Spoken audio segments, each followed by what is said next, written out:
Bismillahirrahmanirrahim. Assalamualaikum warahmatullahi wabarakatuh. Salam sejahtera bagi kita semua. Perkenalkan, nama saya Ilayati Devi, dosen Prodi Informatika Fakultas Ilmu Komputer Universitas Dr. Hasan Bengkulu. Dalam hal ini, izinkan saya memaparkan proses pembelajaran pada mata kuliah yang saya ampu, yaitu mata kuliah basis data dengan bobot 3 SKS yang diperuntukkan bagi mahasiswa semester 3. Mata kuliah basis data merupakan mata kuliah yang memperkenalkan konsep sistem basis data, termasuk modelan data, perancangan basis data, dan penggunaan SQL, yang dimana nantinya mahasiswa ini akan mempelajari bagaimana cara merancang basis data dan permulaan basis data itu sendiri secara efektif. Adapun capaian pembelajaran pada mata kuliah ini, yang pertama itu mahasiswa mampu membuat desain konseptual dan logis basis data menggunakan diagram IRD, Entity Relationship Diagram, sesuai dengan kebutuhan sistem. Yang kedua yaitu mahasiswa mampu mengimplementasikan desain basis data ke dalam DBMS atau Database Management System dengan menerapkan constraint seperti primary key, foreign key, dan unique. Yang ketiga yaitu mahasiswa mampu menguji efisiensi dan kinerja query dengan menggunakan tools analisis seperti Explain dan Query Profiler. Yang keempat, mahasiswa mampu memastikan integritas data melalui penerapan constraint dan pengujian normalisasi hingga tingkat yang sesuai. Selanjutnya, bahan kajian pada mata kuliah ini yang pertama yaitu konsep dasar sistem basis data dan peranannya dalam pengelolaan data.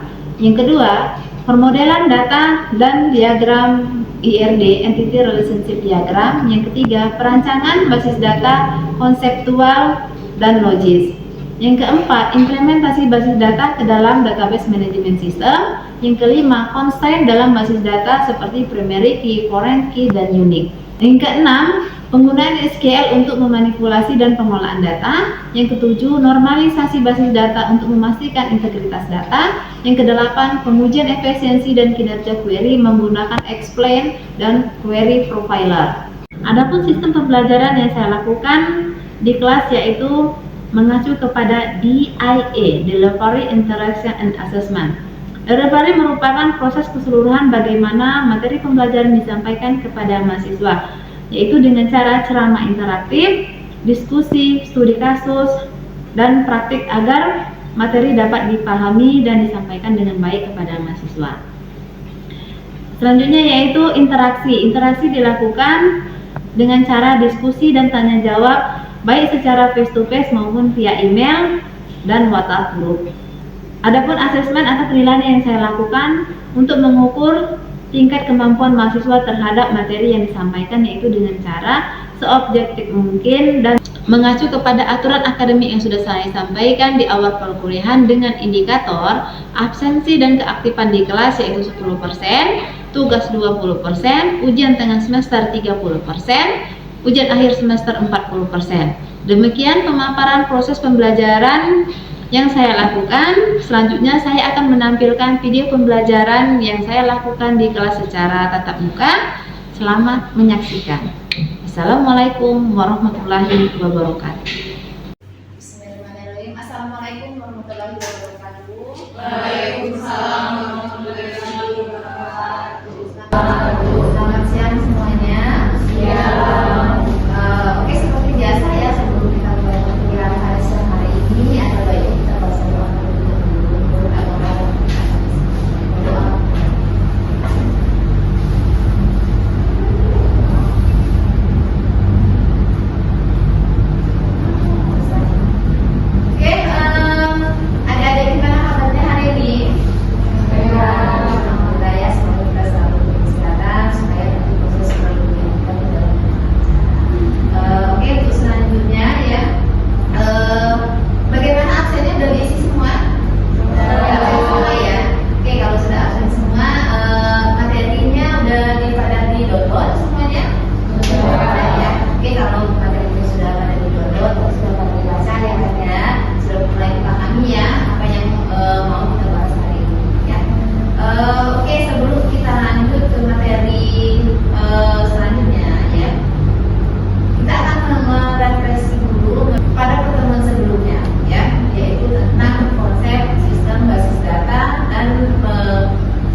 Baik, Kak Nita. Gimana Kak Nita? Assalamualaikum warahmatullahi wabarakatuh. Waalaikumsalam warahmatullahi wabarakatuh. Maka nama saya Kanita Tiara. Isi pertanyaan itu bagaimana kalau suatu saat kita ingin atau membuat sebuah aplikasi, tapi di awalnya itu kita tidak membuat apa itu permodelan. Oh, permodelan. Oh, iya benar Ibu. Apakah bisa tetap berlanjut atau terima kasih.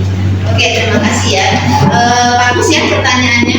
Jadi gimana Bu kalau seandainya nanti kita itu mau bikin aplikasi atau sebuah sistem tapi kita tidak membuat permodelan terlebih dahulu, ya kan? Nah, jadi ini ya sebenarnya basis data ini sebenarnya hal yang krusial. Ya, jadi kenapa kita bikin ini supaya nanti semuanya terorganisir. Jadi sebenarnya dapat kita melihat nanti hubungannya seperti apa. Jadi kalau seandainya kita mau membangun sistem, tidak membuat permodelan terlebih dahulu, maka nanti bisa jadi nanti akan terjadi kesalahan yang sangat fatal ya.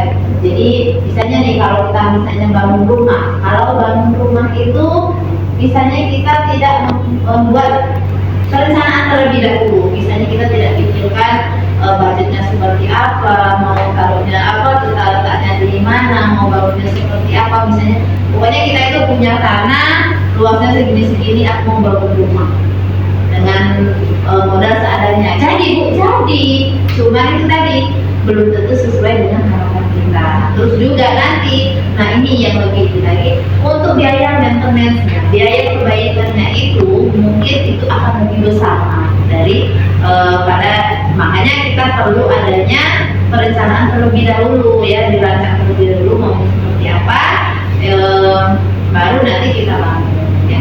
Bu, kalau seandainya nanti kita bangun, kita udah buat pemodelan, terus juga nanti kita rancang, kalau nanti hasilnya nggak sesuai dengan yang kita inginkan gimana Bu? Atau misalnya ada perubahan data gitu kan, atau gimana Bu gitu kan. Itu ya. Kalau seperti itu ya bisa ya kalau misalnya sering ya kita kalau misalnya kita mau bangun rumah ya kan, kita sudah buat nih perencanaannya ya kan, kita udah buat perencananya maunya seperti ini, budgetnya segini, ternyata nanti pas di tengah jalan ternyata ada perubahan, sering nggak? Ya kan, sering kan, kita misalnya mau bangun rumah pas di tengah jalan ternyata kita ada perubahan gitu kan, aku kayaknya ini nggak cocok gitu kan. Terus juga nanti akhirnya kita perbaiki gitu kan, nggak apa-apa, bisa ya sama di sistem juga ya kan. Misalnya nanti sambil berjalan sistem dibangun, ternyata nanti ada yang nggak sesuai, ini nggak sesuai gitu kan, oh ini kayaknya perlu diperbaiki. Itu sebenarnya bisa terjadi ya. Semuanya bisa terjadi.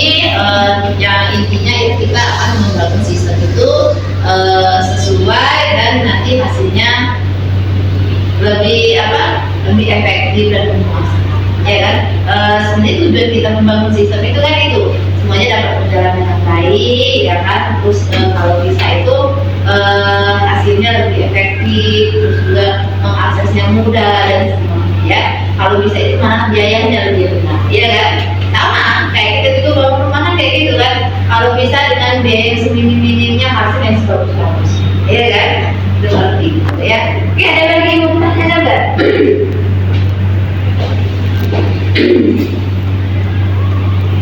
Ada yang mau tanya lagi nggak?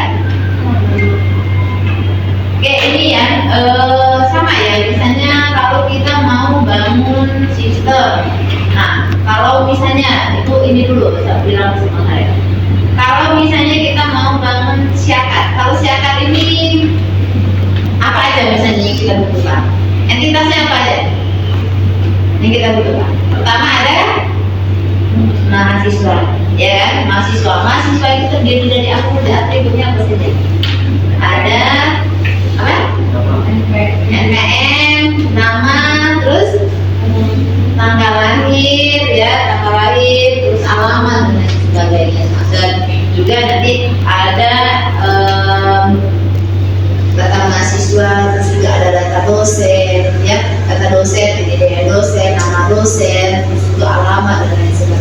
ngalamin ya. Terus ada mata kuliah, kode mata kuliah, nama mata kuliah, terus juga SKS-nya berapa gitu kan. Terus juga ada juga nanti data prodi. Misalnya kan kalian ini kalau nggak ada prodinya pasti bingung ini jurusan apa ya gitu kan. Tapi kalau ada identitas prodinya kan misalnya seperti Kanita prodi apa? Informatika gitu kan. Jadi jelas ya nanti ini jurusan informatika gitu kan.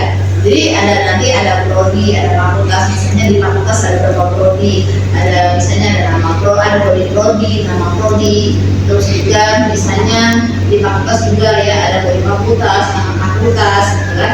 Terus dia prodinya apa aja gitu kan. Oke. Sampai di sini kira-kira kalian udah ngerti belum apa sih pemodelannya? Udah bisa membayangin belum? Oh, pemodelan data itu seperti ini, gitu kan? Ya, gimana? Nah, ya. Oke, kalau nggak ada yang mau bertanya, ya, kalau nggak ada yang mau bertanya itu anggap saja kalian sudah, ya. Untuk selanjutnya sebelum kita akhir kuliah ini, nanti ibu akan kasih penugasan supaya nanti pemahaman kita lebih mendalam lagi tentang pemodelan data ini. Jadi di sini ada berapa orang? Jadi nanti silakan dibagi menjadi 4 kelompok. Ini penugasan ya. Penugasan silakan dibagi menjadi 3 kelompok ya. Ya, 3 kelompok ya. 3 kelompok dibagi menjadi 3 kelompok. Silakan pilih kelompoknya. Terus nanti silakan kalian buat pemodelan data dari misalnya untuk membangun sebuah sistem. Bisa nanti pemodelan data misalnya sistem informasi perpustakaan gitu boleh ya. Misalnya perpustakaan nanti kalian rancang apa aja sih yang ada di kalau untuk membangun sistem perpustakaan itu apa aja di perpustakaan, ya kan? Misalnya ada apa di perpustakaan. Terus juga misalnya kalian mau bangun sistem misalnya ini contoh ya, contoh penelitian ibu sebelumnya itu tentang sistem keputusan pemilihan karyawan terbaik gitu kan. Itu untuk membangun sistem misalnya pemilihan karyawan terbaik. Berarti apa aja yang diperlukan? Berarti ada data karyawan ya kan, terus juga ada data penilaian, ada data kriteria gitu kan ya. Nah jadi penugasannya silakan buat pemodelan untuk merancang sebuah sistem. Oke, ada yang mau ditanyakan nggak? Nah, oke, jelas ya penugasannya ya. Silakan nanti dikerjakan. Terus nanti silakan nanti minggu depan akan kita diskusikan, akan kita bahas di pertemuan selanjutnya. Oke? Oke, kalau ada yang mau ditanyakan, Ibu anggap ini udah selesai ya. Ibu akhiri. Bila itu hidayah. Wassalamualaikum warahmatullahi wabarakatuh.